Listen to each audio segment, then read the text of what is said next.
Target ಇದೆಯಾ ಅಂತ sir? ಕರಾವಳಿಗೆ ಬ್ಯಾಕ್ ಟು ಬ್ಯಾಕ್ ಭೇಟಿ ಕೊಡ್ತಾ ಇದ್ದೀರಿ, ಏನಾದರೂ ಸ್ಪೆಷಲ್ ಏನು ಯಾವುದು ಟಾರ್ಗೆಟ್ ಏನು ಇಟ್ಕೊಂಡು ಮಾಡಲ್ಲ. ಫಂಕ್ಷನ್ ಒಪ್ಕೊಂಡಿದ್ದೀನಿ, ಬಂದಿದ್ದೀನಿ ಅಷ್ಟೇ. ಈಗ RSS ಲೀಡರ್ ಕಲ್ಲಡ್ಕ ಪ್ರಭಾಕರ್ ಭಟ್ರ ವಿರುದ್ಧ FIR ಆಗಿದೆ. ಇದ್ರ ಬಗ್ಗೆ ವಿಚಾರಣೆ ಕೂಡ ಯಾರೇ ದ್ವೇಷದ ಭಾಷಣ ಮಾಡಿದ್ರು ಕೂಡ ಅವ್ರ ಮೇಲೆ FIR ಹಾಕ್ತಾರೆ. ದ್ವೇಷ ಸಮಾಜದಲ್ಲಿ ಒಡಕುಂಟು ಮಾಡ್ತಕ್ಕಂಥದ್ದು, ದೇಶವನ್ನು ಉಂಟು ಮಾಡ್ತಕ್ಕಂಥದ್ದು, ಒಬ್ಬರಿಂದ ಒಬ್ಬರಿಗೆ ಅಶಾಂತಿಯನ್ನು ನಿರ್ಮಾಣ ಮಾಡ್ತಕ್ಕಂಥದ್ದು, ಇದು ಯಾರೇ ಭಾಷಣ ಮಾಡಿದ್ರು ಕೂಡ ಅವ್ರ ಮೇಲೆ ಎಲ್ಲರ ಮೇಲೂ ಕೂಡ FIR ಹಾಕ್ತೀವಿ. ಮಹಿಳೆಯರ ಬಗ್ಗೆ ಬಹಳ ಕೆಟ್ಟದಾಗಿ ಮಾತಾಡಿದ್ದಾರೆ ಸರ್. ಈಗ RSS ರೀ ಆಡಿಟ್ ಆಗ್ಬೇಕಂತ ಕೃಷ್ಣ ಬೈರೇಗೌಡರು ಹೇಳಿದ್ದಾರೆ. ರೀ ಆಡಿಟ್ ಆಗುತ್ತಾ ಸರ್ RSS ಕೊಟ್ಟರು ಅಂದ್ರೆ ಲ್ಯಾಂಡ್ಗಳು, ಬಿಲ್ಡಿಂಗ್ಗಳು? ಗೊತ್ತಿಲ್ಲ ನನಗೆ. ಕೃಷ್ಣ ಬೈರೇಗೌಡರನ್ನೇ ಕೇಳಿ. ಸರ್ ಈಗ SIT ತನಿಖೆ ಈ ತಿಂಗಳ ಅಂತ್ಯಕ್ಕೆ ವರದಿ ಕೊಡ್ತಾ ಏನು ಗೊತ್ತಿಲ್ಲ, ನಾವು ಇಂಟರ್ಫಿಯರ್ ಆಗಲ್ಲ ಸರ್. ಮತ್ತೆ ಅವರಿಗೆ SIT ಅವರು ಈಗ ಹೋಮ್ ಮಿನಿಸ್ಟ್ರಿ ಹೇಳಿದ್ದಾರೆ ಹಂಗೆ ಅಂತ. ಕೊಡಬಹುದು ಅಂತ, ಕೊಡಬಹುದು, ಕೊಡದೇ ಇರಬಹುದು. ಸರ್ ಅವರಿಗೆ ಈ ತಿಂಗಳ ಕೊನೆಯಲ್ಲಿ ಕೊಡ್ತೀವಿ ಅಂತ ಹೇಳಿದ್ದಾರೆ ಅಂತ ಹೇಳ್ತಾರೆ ಅಂತ ಹೋಮ್ ಮಿನಿಸ್ಟರ್ ಜೊತೆ ಹೇಳಿರೋದು, ನನ್ನ ಜೊತೆ ಎಲ್ಲಿ ಹೇಳಿಲ್ಲ. ನಾನು ಇಂಟರ್ಫಿಯರ್ ಆಗೋದು ಇಲ್ಲ.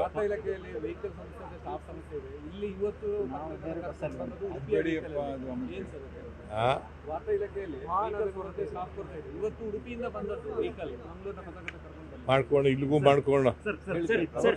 ನೀವು ಹೇಳ್ತೀರಿ ಹೈಕಮಾಂಡ್ ಅಂತ, ಬಟ್ ನಿಮ್ಮ ಕ್ಯಾಬಿನೆಟ್ ಅಲ್ಲಿರುವವರು ಪರಮೇಶ್ವರ್ ಆಗ್ಬೋದು, ಮುನಿಯಪ್ಪ ಆಗ್ಬೋದು, DKC ಆಗ್ಬೋದು, ಈ ತರದ ಟಾಪ್ಗಳು ಯಾಕೆ ಅಂತ ನೀವೇ ಹೇಳಿದ್ಮೇಲೆ ಏನಂತ ಪರಮೇಶ್ವರ್ ಅವರು ಹೇಳ್ತಾರೆ DKC ಸ್ಟ್ರಾಂಗ್ ಇದ್ದಾರೆ ಅಂತ, KH ಮುನಿಯಪ್ಪ ಹೇಳ್ತಾರೆ ನಾನು ಸ್ಪರ್ಧೆಯಲ್ಲಿದ್ದೇನೆ ಅಂತ, ಪರಮೇಶ್ವರ್ ಅವರು ಹೇಳ್ತಾರೆ ಮುನಿಯಪ್ಪ. ಈಗ ಪ್ರಜಾಪ್ರಭುತ್ವದಲ್ಲಿ ಸ್ಪರ್ಧೆಯಲ್ಲಿರೋರಿಗೆ ನಾವು ತಪ್ಪಿಸೋಕ್ಕಾಗೋದಿಲ್ಲ, ಸ್ಪರ್ಧೆಯಲ್ಲಿ ಇರಬೇಡಿ ಅಂತಲೂ ಹೇಳೋಕ್ಕಾಗಲ್ಲ. ಪ್ರಜಾಪ್ರಭುತ್ವ ಹಕ್ಕು ಅವ್ರದ್ದು. ನಾನು ಚೀಫ್ ಮಿನಿಸ್ಟರ್ ಅಭ್ಯರ್ಥಿ ಕ್ಯಾಂಡಿಡೇಟು ಅಂತ ಹೇಳ್ಕೊಳ್ಳಿಕ್ಕೆ ಅಂತಿಮವಾಗಿ ಹೈಕಮಾಂಡ್ ತೀರ್ಮಾನ ಮಾಡಿ.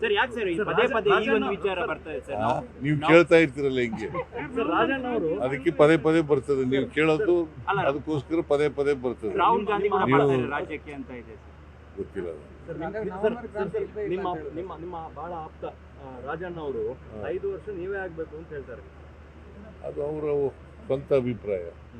ಟಾರ್ಗೆಟ್ ಇದೆಯಾ ಅಂತ ಸರ್? ಕರಾವಳಿಗೆ ಬ್ಯಾಕ್ ಟು ಬ್ಯಾಕ್ ಭೇಟಿ ಕೊಡ್ತಾ ಇದ್ದೀರಿ, ಏನಾದರೂ ಸ್ಪೆಷಲ್ ಏನು ಯಾವುದು ಟಾರ್ಗೆಟ್ ಏನು ಇಟ್ಕೊಂಡು ಮಾಡಲ್ಲ. ಫಂಕ್ಷನ್ ಒಪ್ಕೊಂಡಿದ್ದೀನಿ, ಬಂದಿದ್ದೀನಿ ಅಷ್ಟೇ. ಈಗ RSS ಲೀಡರ್ ಕಲ್ಲಡ್ಕ ಪ್ರಭಾಕರ್ ಭಟ್ರ ವಿರುದ್ಧ FIR ಆಗಿದೆ. ಇದ್ರ ಬಗ್ಗೆ ವಿಚಾರಣೆ ಕೂಡ ಯಾರೇ ದ್ವೇಷದ ಭಾಷಣ ಮಾಡಿದ್ರು ಕೂಡ ಅವ್ರ ಮೇಲೆ FIR ಹಾಕ್ತಾರೆ. ದ್ವೇಷ ಸಮಾಜದಲ್ಲಿ ಒಡಕುಂಟು ಮಾಡ್ತಕ್ಕಂಥದ್ದು, ದೇಶವನ್ನು ಉಂಟು ಮಾಡ್ತಕ್ಕಂಥದ್ದು, ಒಬ್ಬರಿಂದ ಒಬ್ಬರಿಗೆ ಅಶಾಂತಿಯನ್ನು ನಿರ್ಮಾಣ ಮಾಡ್ತಕ್ಕಂಥದ್ದು, ಇದು ಯಾರೇ ಭಾಷಣ ಮಾಡಿದ್ರು ಕೂಡ ಅವ್ರ ಮೇಲೆ ಎಲ್ಲರ ಮೇಲೂ ಕೂಡ FIR ಹಾಕ್ತೀವಿ. ಮಹಿಳೆಯರ ಬಗ್ಗೆ ಬಹಳ ಕೆಟ್ಟದಾಗಿ ಮಾತಾಡಿದ್ದಾರೆ ಸರ್. ಈಗ RSS ರೀ ಆಡಿಟ್ ಆಗ್ಬೇಕಂತ ಕೃಷ್ಣ ಬೈರೇಗೌಡರು ಹೇಳಿದ್ದಾರೆ. ರೀ ಆಡಿಟ್ ಆಗುತ್ತಾ ಸರ್ RSS ಕೊಟ್ಟರು ಅಂದ್ರೆ ಲ್ಯಾಂಡ್ಗಳು, ಬಿಲ್ಡಿಂಗ್ಗಳು? ಗೊತ್ತಿಲ್ಲ ನನಗೆ. ಕೃಷ್ಣ ಬೈರೇಗೌಡರನ್ನೇ ಕೇಳಿ. ಸರ್ ಈಗ SIT ತನಿಖೆ ಈ ತಿಂಗಳ ಅಂತ್ಯಕ್ಕೆ ವರದಿ ಕೊಡ್ತಾ ಏನು ಗೊತ್ತಿಲ್ಲ, ನಾವು ಇಂಟರ್ಫಿಯರ್ ಆಗಲ್ಲ ಸರ್. ಮತ್ತೆ ಅವರಿಗೆ SIT ಅವರು ಈಗ ಹೋಮ್ ಮಿನಿಸ್ಟ್ರಿ ಹೇಳಿದ್ದಾರೆ ಹಂಗೆ ಅಂತ. ಕೊಡಬಹುದು ಅಂತ, ಕೊಡಬಹುದು, ಕೊಡದೇ ಇರಬಹುದು. ಸರ್ ಅವರಿಗೆ ಈ ತಿಂಗಳ ಕೊನೆಯಲ್ಲಿ ಕೊಡ್ತೀವಿ ಅಂತ ಹೇಳಿದ್ದಾರೆ ಅಂತ ಹೇಳ್ತಾರೆ ಅಂತ ಹೋಮ್ ಮಿನಿಸ್ಟರ್ ಜೊತೆ ಹೇಳಿರೋದು, ನನ್ನ ಜೊತೆ ಎಲ್ಲಿ ಹೇಳಿಲ್ಲ.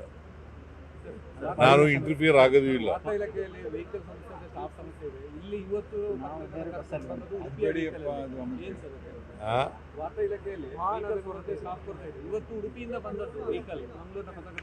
ಮಾಡ್ಕೋಣ, ಇಲ್ಲಿಗೂ ಮಾಡ್ಕೋಣ. ನೀವು ಹೇಳ್ತೀರಿ ಹೈಕಮಾಂಡ್ ಅಂತ, ಬಟ್ ನಿಮ್ಮ ಕ್ಯಾಬಿನೆಟ್ ಅಲ್ಲಿರುವವರು ಪರಮೇಶ್ವರ್ ಆಗ್ಬೋದು, ಮುನಿಯಪ್ಪ ಆಗ್ಬೋದು, DKC ಆಗ್ಬೋದು, ಈ ತರದ ಟಾಪ್ಗಳು ಯಾಕೆ ಅಂತ ನೀವೇ ಹೇಳಿದ್ಮೇಲೆ ಏನಂತ ಪರಮೇಶ್ವರ್ ಅವರು ಹೇಳ್ತಾರೆ DKC ಸ್ಟ್ರಾಂಗ್ ಇದ್ದಾರೆ ಅಂತ, KH ಮುನಿಯಪ್ಪ ಹೇಳ್ತಾರೆ ನಾನು ಸ್ಪರ್ಧೆಯಲ್ಲಿದ್ದೇನೆ ಅಂತ, ಪರಮೇಶ್ವರ್ ಅವರು ಹೇಳ್ತಾರೆ ಮುನಿಯಪ್ಪ. ಈಗ ಪ್ರಜಾಪ್ರಭುತ್ವದಲ್ಲಿ ಸ್ಪರ್ಧೆಯಲ್ಲಿರೋರಿಗೆ ನಾವು ತಪ್ಪಿಸೋಕ್ಕಾಗೋದಿಲ್ಲ, ಸ್ಪರ್ಧೆಯಲ್ಲಿ ಇರಬೇಡಿ ಅಂತಲೂ ಹೇಳೋಕ್ಕಾಗಲ್ಲ. ಪ್ರಜಾಪ್ರಭುತ್ವ ಹಕ್ಕು ಅವ್ರದ್ದು. ನಾನು ಚೀಫ್ ಮಿನಿಸ್ಟರ್ ಅಭ್ಯರ್ಥಿ ಕ್ಯಾಂಡಿಡೇಟು ಅಂತ ಹೇಳ್ಕೊಳ್ಳಿಕ್ಕೆ ಅಂತಿಮವಾಗಿ ಹೈಕಮಾಂಡ್ ತೀರ್ಮಾನ ಮಾಡಿ. ಸರ್ ಯಾಕೆ ಸರ್ ಪದೇ ಪದೇ ಈ ಒಂದು ವಿಚಾರ ಬರ್ತದೆ ಸರ್? ನೀವು ಕೇಳ್ತಾ ಇರ್ತೀರಲ್ಲ ಹಿಂಗೆ, ರಾಜಣ್ಣ ಅವರು ಅದಕ್ಕೆ ಪದೇ ಪದೇ ಬರ್ತದೆ. ನೀವು ಕೇಳೋದು ಅದಕ್ಕೋಸ್ಕರ ಪದೇ ಪದೇ ಬರ್ತದೆ. ರಾಹುಲ್ ಗಾಂಧಿ ಕೂಡ ನೀವು- ಬರ್ತಾರೆ ರಾಜ್ಯಕ್ಕೆ ಅಂತ ಇದೆ ಸರ್. ಗೊತ್ತಿಲ್ಲ ಅದು. ನಿಮ್ಮ ನಿಮ್ಮ ನಿಮ್ಮ ಬಹಳ ಆಪ್ತ ರಾಜಣ್ಣ ಅವರು 5 ವರ್ಷ ನೀವೇ ಆಗ್ಬೇಕು ಅಂತ ಹೇಳ್ತಾರೆ. ಅದು ಅವರ ಸ್ವಂತ ಅಭಿಪ್ರಾಯ.